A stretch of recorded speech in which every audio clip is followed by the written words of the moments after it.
Bonjour et bienvenue dans le jour 17 du Prime Wisdom Challenge. Aujourd'hui, on va savourer le chapitre 17 de Proverbes. Et l'invité du jour, c'est Suzette Adeo, cofondatrice de tout ce que Pedro a fait de mieux parce que c'est son épouse. Et ensemble, aujourd'hui, on va parler d'amitié vs fraternité. On va parler de leadership. On va parler d'image de soi-même. Ça va être super intéressant. C'est parti, voyons ça ensemble. Je voudrais commencer avec cette idée qui dit que on peut passer de gloire en gloire dans notre mission. Parfois, on s'ennuie simplement parce que c'est le moment de passer à la mission suivante. Dieu a le meilleur parcours professionnel. La planification de carrière de Dieu, elle n'est pas linéaire, elle n'est pas toujours logique, mais elle est pleine, elle est complète, elle est remplie de sagesse, elle a de l'autorité, elle a des preuves.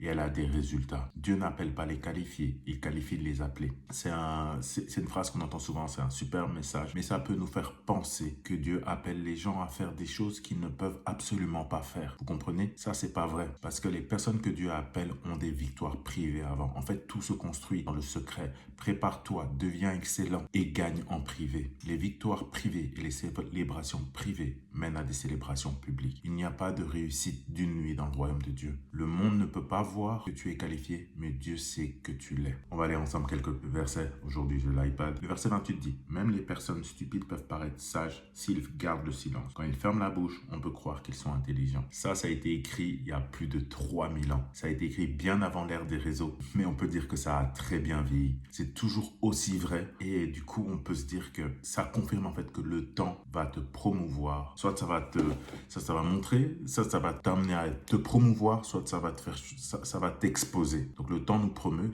ou il nous expose. Et ce verset, il est totalement vrai dans notre génération des réseaux sociaux. Ensuite, je vais lire le verset 17. Un ami montre son affection en toutes circonstances. Un frère est fait pour partager les difficultés. Ici, Pedro et Suzette rentrent dans une grosse conversation. Est-ce qu'on parle de l'amitié? Déjà, ce verset fixe des hauts standards pour l'amitié. Et ça nous dit que tu as besoin d'amis, mais un frère ira dans le feu avec toi. Il y a une norme différente pour pour celui qu'on appelle frère. C'est pas la même chose.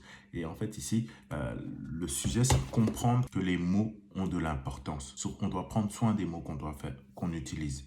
On a souvent tendance à utiliser le mot frère. Moi, j'ai beaucoup de frangins, je dis beaucoup frère. On ne doit pas se mentir à nous-mêmes. On se cause beaucoup de souffrances et de douleurs inutiles parce que nous utilisons les mots de manière inappropriée. Il y a d'autres mots que le mot ami. On peut utiliser le mot connaissance, contact. Si tout le monde est ton ami, alors personne n'est vraiment ton ami. Quand nous utilisons nos mots de manière inappropriée, les mots perdent leur puissance. Donc on doit faire attention au mot ami car l'amitié prend du temps. Mais le temps, c'est pas la seule composante de l'amitié. C'est vrai parce qu'il y a beaucoup de personnes qu'on connaît depuis longtemps, des personnes avec qui on partage un passé commun, mais avec qui on ne partage pas nécessairement un avenir commun. Le fait d'avoir beaucoup en commun dans le passé ne signifie pas qu'on poursuit les mêmes choses maintenant. Donc on n'est peut-être pas appelé à avoir un avenir en commun, ce qui signifie que la nature de cette amitié va changer. L'amitié doit se développer et mûrir. Donc c'est ici un concept important à comprendre sur les mots qu'on utilise pour l'amitié et comment on veut mûrir dans nos relations. Les amitiés les plus impactantes de ta vie ont besoin d'entretien et de protection, tout comme dans un mariage. Les amitiés sont importantes dans le royaume de Dieu, c'est pourquoi l'ennemi essaye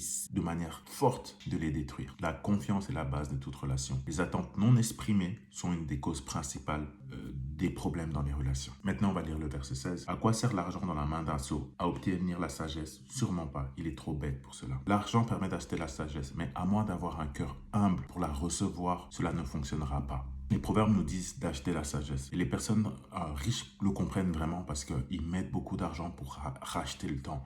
Ils se forment, ils ont des coachs qui permettent de faire une accélération au travers du coaching parce qu'ils se forment auprès de personnes qui ont déjà maîtrisé ce qu'ils souhaitent maîtriser et ça permet d'aller 2, 3 fois plus vite, 4 fois, 5 fois, 10 fois plus vite et ça racheter le temps. Et c'est ce que la sagesse nous pousse à faire. Quand tu investis dans un coach, tu achètes du temps. Pedro nous parle aussi au travers de la vidéo du jour du feu qui nous purifie. On n'est pas censé résister au feu de Dieu. On a beaucoup parlé dans les vidéos précédentes de se sonder, de faire attention à nos vrais motifs, de voir que Dieu veut vraiment travailler nos cœurs. Et en fait, Dieu brûle en nous ce qu'on n'a pas besoin. La chair, l'ego, l'orgueil, les blessures, les traumatismes. Et l'objectif, c'est que, en fait, on va entrer au ciel grâce à ce que Jésus a fait à la croix. mais on sera récompensé au ciel à cause de ce que nous, on a fait. Donc Jésus sur son trône, il mettra tout ce qu'on a fait dans le feu. Et ça sera, et ce qui reste sera notre trésor. Donc comprenons bien. L'idée ici, c'est de faire en sorte que notre vie ici soit raffinée dans le feu, qu'on extrait ce qu'il y a de meilleur ici au travers du feu, qu'on peut avoir dans les relations,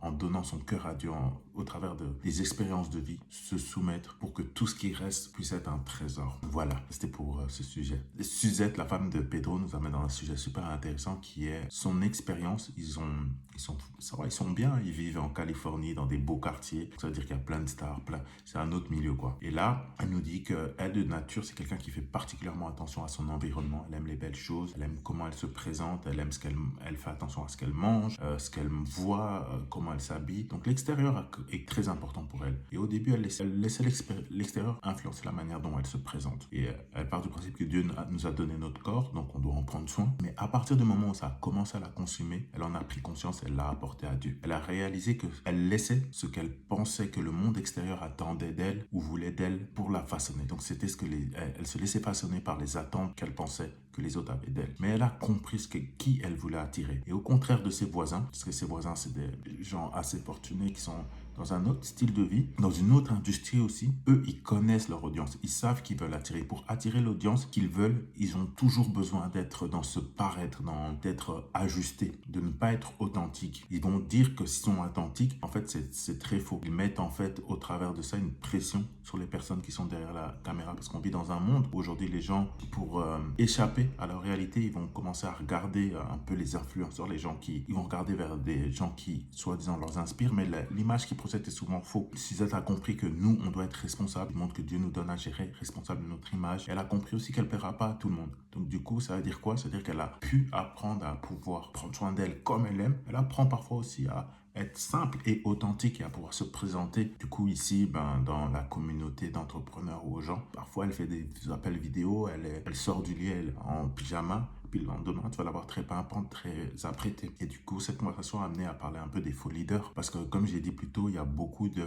blessures dans ce monde. Les gens vont avoir tendance à regarder chez ceux qu'ils appellent leaders ce qui manque dans leur vie. Ils vont essayer de retrouver ça chez les autres. Quand on est leader et qu'on a une plateforme, on devient responsable de chaque mot qui sort de sa bouche. Car les gens regardent, ils recherchent plus que les mots, ils recherchent une direction, ils recherchent de l'espoir. Et elle veut vraiment pas servir un repas aux gens qu'elle ne voudrait pas manger. Elle fait vraiment attention que ce qu'elle transmet, c'est ce qu'elle consomme.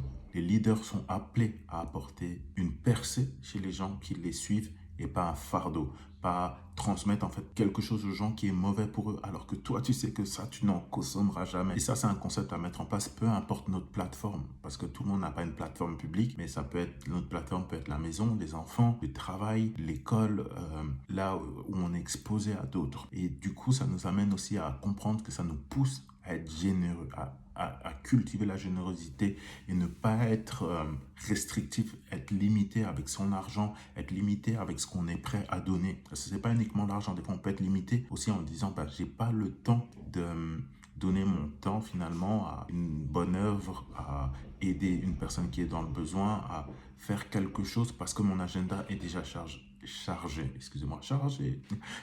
Bref, donc voilà, elle vient vraiment nous pousser à cultiver un mindset de générosité et pas à être vraiment dans la restriction, que ce soit la restriction financière ou du temps. Donc voilà, c'est tout pour aujourd'hui. Moi, personnellement, ce que je retiens, ce que je vais essayer de mettre en application, c'est vraiment faire attention aux mots que j'utilise dans mes relations. C'est un peu culturel chez nous, on a le frangin facile, mais au-delà de ça, c'est vraiment comprendre qui est qui, comprendre avec qui j'ai un passé commun, mais peut-être pas un avenir commun, comprendre la puissance des mots. Je vais aussi cultiver ma générosité, comme je viens de parler, et laisser le mindset de restriction, de limitation. Donc voilà, merci d'avoir suivi cette vidéo. Je vous dis à demain pour une prochaine vidéo. On continue de chercher la sagesse pour commencer l'année et attendre de grandes choses en 2027. On ne veut pas seulement recevoir de l'information, on veut appliquer l'information. Je vous dis à demain si vous en voulez plus. Ciao.